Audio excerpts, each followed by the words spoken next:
Halo?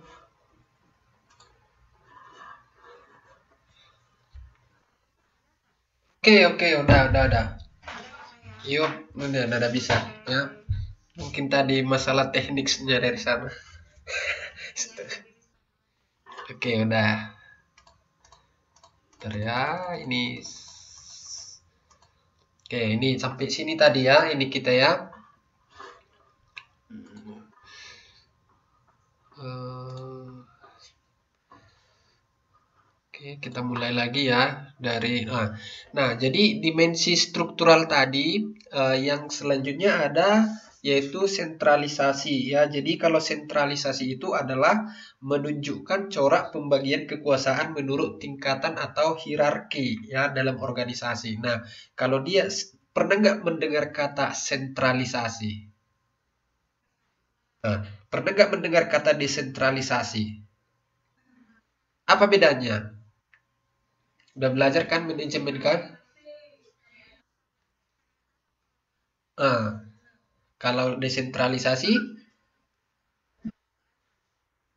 jadi bukan bukan dari bawah ke atas. Nah, gini. Jadi kalau sentralisasi tadi memang benar. Jadi kekuasaan itu atau peraturan itu langsung berasalnya dari pusat. Nah, jadi dari peraturan tadi semua yang mengkontrol adalah pusat. Kalau misalnya kita ada perusahaan buka cabang nih, misalnya ada kantor pusatnya di Jakarta, tapi misalnya di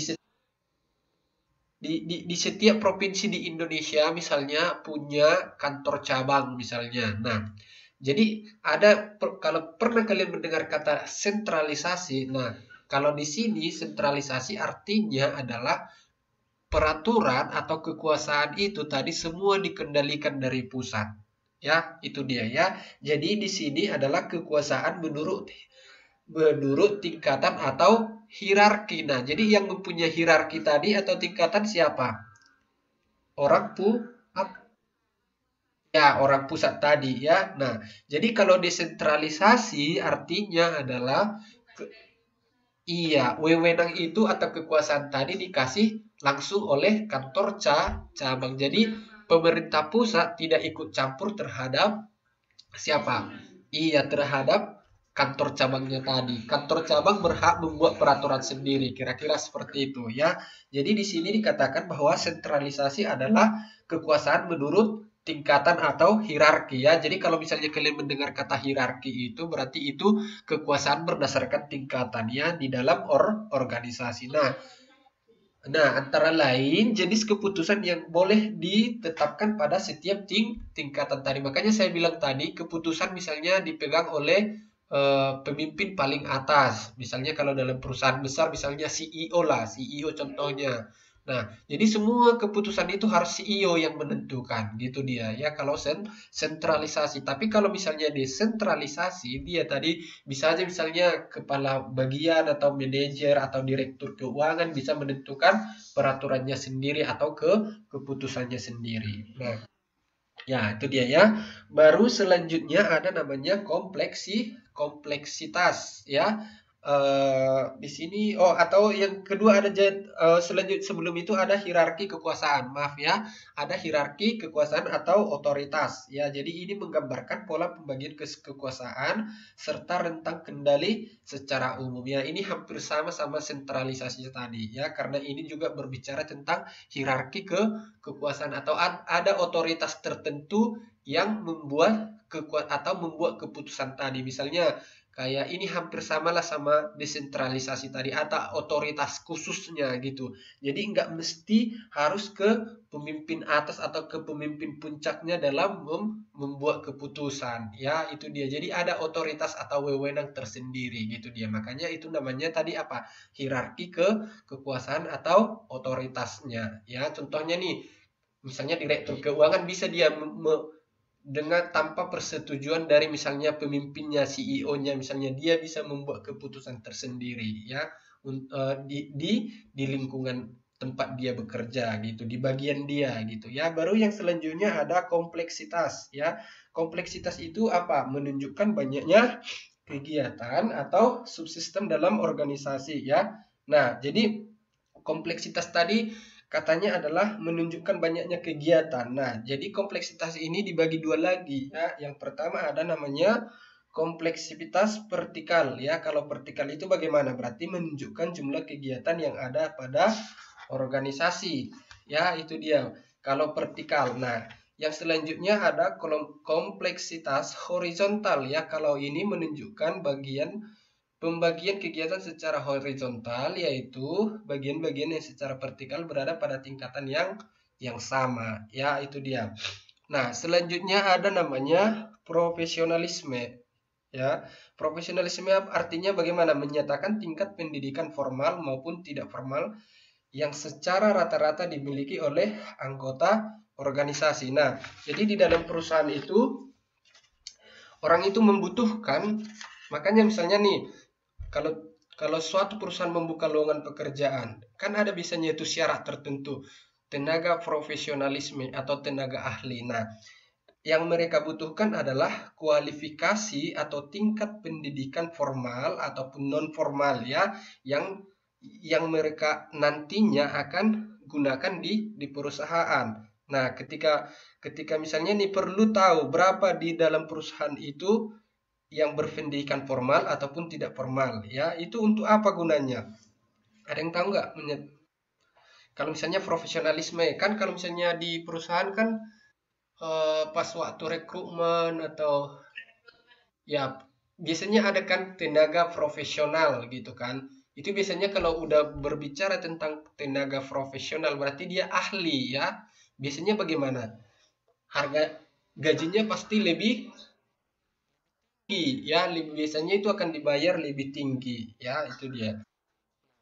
Jadi di sini dikatakan bahwa tingkat pendidikan maupun formal itu perlu diketahui dalam organisasi ya, itu dia. Ketika misalnya kita di perusahaan itu berapa tenaga ahlinya, nah berapa tenaga yang misalnya maaf buruh tenaga kasarnya gitu, tenaga ahlinya gitu, itu perlu diketahui dalam organisasi di suatu perusahaan gitu ya. Nah, yang selanjutnya ada namanya konfigurasi ya. Jadi kalau konfigurasi itu apa? Menunjukkan bentuk pembagian anggota organisasi pada bagian organisasi baik secara vertikal maupun horizontal tadi ya.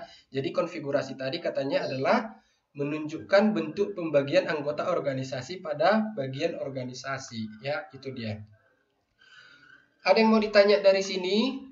Dari dimensi struktural? Waduh, ribut banget ya. Oke, udah. Ada yang mau ditanya dari sini dimensi struktural ini? Mana yang kurang jelas?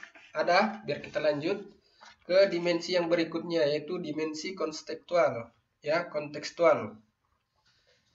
Nah, yang kedua adalah dimensi kontekstual ya. Jadi dimensi kontekstual itu menggambarkan karakteristik keseluruhan organisasi dan lingkungan ya, itu dia. Jadi di dimensi kontekstual itu berbicara dia tentang keseluruhan karakteristik dari organisasi dan lingkungannya. Nah, yang pertama dikatakan bahwa dimensi kontekstual itu terdiri dari ukuran organisasi ya. Maksudnya adalah bahwa ukuran organisasi itu menunjukkan besarnya organisasi. Namanya kalau kita berbicara tentang ukuran berarti ada size-nya, berapa besar organisasi itu ya, yang seringkali dinyatakan dengan jumlah anggota ya. Jadi kalau dalam organisasi itu, kalau berbicara tentang organisasi berarti dia berbicara tentang jumlah anggota ya, seberapa banyak anggota di dalam suatu organisasi atau berapa personilnya gitu kan. Nah, ketika misalnya kita membuat suatu organisasi, contohnya nih UT di misalnya UT Taiwan, itu salah satu contoh organisasi atau enggak? Adalah salah satu contoh organisasi. Mahasiswa di dalamnya termasuk organisasi dari Universitas Terbuka Taiwan bukan? Ya, jadi kita adalah misalnya tutor, baik badan penyelenggara, tutor, mahasiswa itu adalah salah satu contoh dari ukuran organisasi. Ya, itu dia ya. Jadi mereka tahu berapa jumlah dari anggota tadi, misalnya jumlah mahasiswanya misalnya 300. Ada nggak 300 mahasiswa UT Taiwan? Ada nggak kira-kira? Ya, keseluruhan angkatan, maksudnya yang lagi aktif sekarang gitu. Ya, ya itulah misalnya contohnya. Baru tut- tutornya misalnya sekitar 50 atau 40 orang gitu kan. Baru berapa badan penyelenggaranya. Nah, itu adalah salah satu contoh ukuran dari organisasi ya. Itu dia. Baru yang selanjutnya adalah teknologi organisasi. Nah, kalau teknologi organisasi adalah menunjukkan apa? Jenis tingkatan teknologi yang digunakan pada fungsi produksi ataupun suatu organisasi. Nah, contohnya kita nih, UT itu terkenal dengan apa? Ayo, mahasiswa UT. Yo, benar. Yo, benar sekali. Jadi, yang perlu kalian tahu adalah salah satu kelebihan dari UT itu adalah penyelenggaraan belajar jarak jauh. Ya, ini adopsinya udah sangat maju teknologinya. Itu loh, bayangkanlah misalnya nih, kalau diadopsi seperti ini di negara kita sekarang nih. Ketika saat ini seperti kita ketahui bahwa terjadi apa? Coronavirus, ya. Ya, jadi sekarang kan sekolah lagi diliburkan. Nah, kalau misalnya sekolah kira-kira mempunyai apa nih, teknologi misalnya pakai Skype sebagus UT, kira-kira mereka terkendala nggak belajarnya menurut kalian? Nah, itu jadi ya aman terkendali kayak kayak kita kan UT Taiwan ya kan. Yes. Ya, nah gini jadi di sini yang perlu kita tekankan bahwa teknologi tadi adalah teknologi digunakan pada organisasi. Nah, jadi UT menggunakan teknologi jarak belajar jarak jauh melalui Skype misalnya, itu adalah salah satu teknologi dalam suatu organisasi. Ya, itu dia ya. Baru yang selanjutnya adalah lingkungan ya. Nah, lingkungan menggambarkan keadaan keseluruhan atau apa nih? Menggambarkan keadaan seluruh elemen lingkungan yang terdapat di luar batas-batas organisasi, ya, terutama yang pengaruhnya cukup kuat terhadap organisasi. Itu dia ya. Makanya dibilang ada dimensi konseptualnya ada 3. Yang pertama tadi ukuran organisasi, baru baru yang kedua adalah teknologi yang digunakan dalam organisasi, dan yang ketiga adalah jangan lupa adalah lingkungannya juga ya. Jadi lingkungan itu akan berpengaruh terhadap. Iya, itu dia ya. Ada yang mau ditanya dari sini? Ada nggak mau ditanya dari apa nih? Dari yang oke. Kalau tidak ada, kita lanjut ya. Nah, sekarang kita masuk ke bagian teori organisasinya ya. Nah, di sini dikatakan bahwa teori organisasi adalah yang pertama tingkatan dalam analisis organisasi. Nah, jadi dalam teori organisasi itu ada yang namanya tingkatan analisis dalam organisasi. Nah, jadi tadi kalau kita misalnya berbicara nih tentang apa?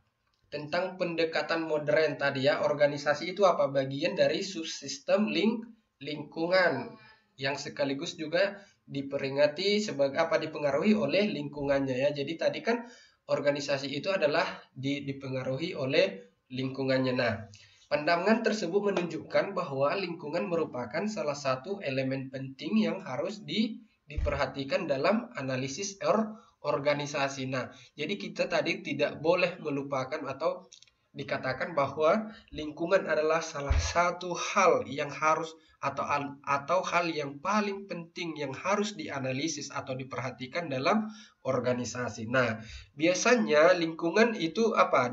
Tadi kan sudah dikatakan di awal bahwa lingkungan adalah dipengaruhi oleh bahwa organisasi tadi dipengaruhi oleh lingkungan ya, atau lingkungan mempengaruhi organisasi. Nah, tadi di awal dikatakan bahwa maksudnya lingkungan itu bukan hanya dalam bentuk apa? Bentuk fisiknya tadi ya. Jadi lingkungan bukan berarti hanya dalam bentuk arti fisik ya. Jadi lingkungan tadi bisa berupa atau lingkungan organisasi tadi bisa berupa elemen-elemen di luar organisasi tersebut tadi ya.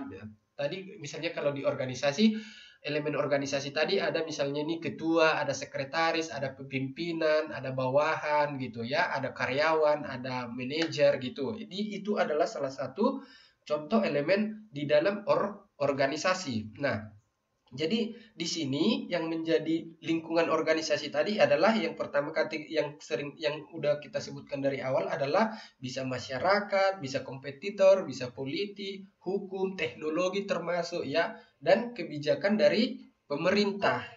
Ya, itu dia. Nah, maka tingkatan dalam analisis organisasi itu yang pertama adalah lingkungan organisasi ya. Itu dia. Nah, yang selanjutnya adalah organisasi secara keseluruhan. Nah, selanjutnya di sini ada dikatakan apa? Bagian-bagian organisasi. Dan yang terakhir adalah kumpulan individu atau grup yang terdapat dalam setiap bagian dari organisasi tadi. Nah, sehingga bisa kita lihat di sini.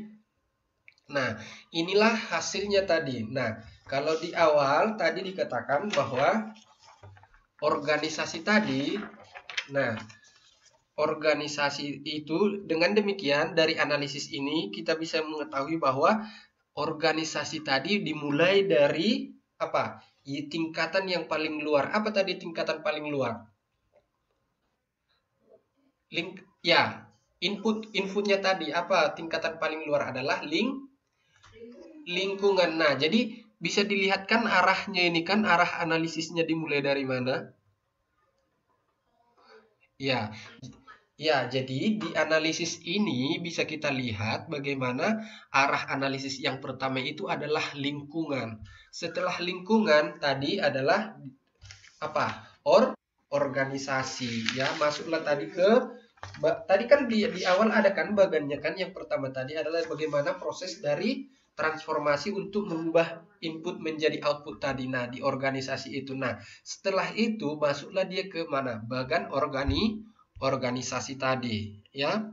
Nah, ini adalah termasuk yang tadi adalah bagian dari proses input menjadi output, yaitu organisasi, bagan organisasi dan kumpulan individu, ya. Tetapi bagian paling luar itu adalah apa?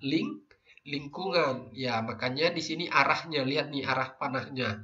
Bisa dinampak ya arah panahnya ya dari mana ya pertama ya.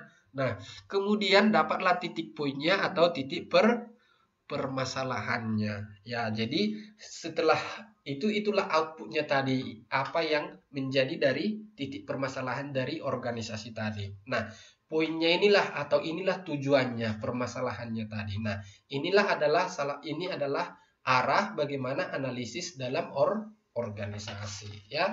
Itu dia. Nah, jadi tampak dikatakan di sini ada sedikit penjelasannya, tampak bahwa dalam penjelasan tentang tingkatan analisis ini tidak terdapat pembahasan terhadap individu yang merupakan anggota organisasi ya. Nah, analisis terhadap individu secara khusus dinyatakan sebagai analisis perilaku. Nah, ini hanya ini aja ya, suatu pendekatan fisiologis. Oke, jadi kita lihatlah di sini bagaimana arah analisis dalam analisis organisasi tadi. Pertama dimulai dari lingkungan, itu sebagai apa? Sebagai input ya. Diingat itu lingkungan adalah sebagai input yang mempengaruhi apa? Mempengaruhi Nah, baru setelah itu di proses organisasi tadi atau proses transformasi untuk mengubah input menjadi output itu yaitu organisasi, bagian organisasi dan kumpulan individu. Sehingga dapatlah yang menjadi outputnya yaitu apa? Permasalahannya atau tujuannya. Ya, itu dia. Nah, ada yang mau ditanya dari sini? Absen. Udah saya absen, udah saya foto absennya nih. Siap hadir semua tadi.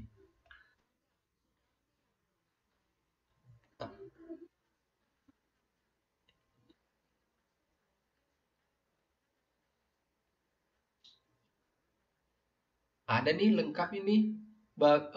Areni bagus, Desi, Ratna, Dirga, Dwi Setio, Eti, Kurniawati, Muslihatin, Nina, Nuraini, Putri Catur. Kok dua banget, dua bekali ya. Rizky Aditya. Oh, Rizky Aditya, Vina Septiana dan Yuhana Pancarini. Oke, Mbak Nunung ya. Gak apa-apa. Mbak Nunung sakit ya? Mbak Nunung. Oke, nggak apa-apa. Oh, nah, jadi ada yang mau ditanya dari ini, dari materi kita malam ini, atau ada yang mau ditanya? Atau nggak apa-apa, silakan bertanya. Ayo, ada nggak mau ditanya?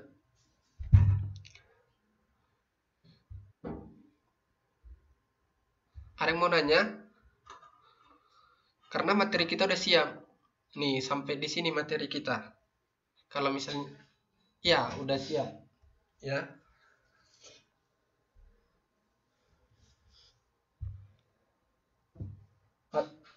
ada yang mau ditanya dari materi kita untuk malam ini?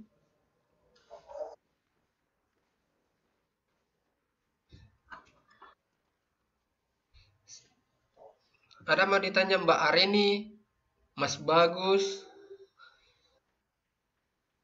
Mbak Desi? Oke, Mbak Dirga nggak ada ya? Mbak Eti, Muslihatin nggak ada? Oke, oke. Kalau nggak ada berarti pertemuan kita sampai di sini dulu. Kalau misalnya nanti ada yang mau ditanya atau ada yang kurang jelas, boleh di chat ya. Kalau misalnya, oke, nanti tugas belum ada, nggak usah takut ya. Tugasnya menyusul 2 minggu lagi. Ya, ya, nggak apa-apa.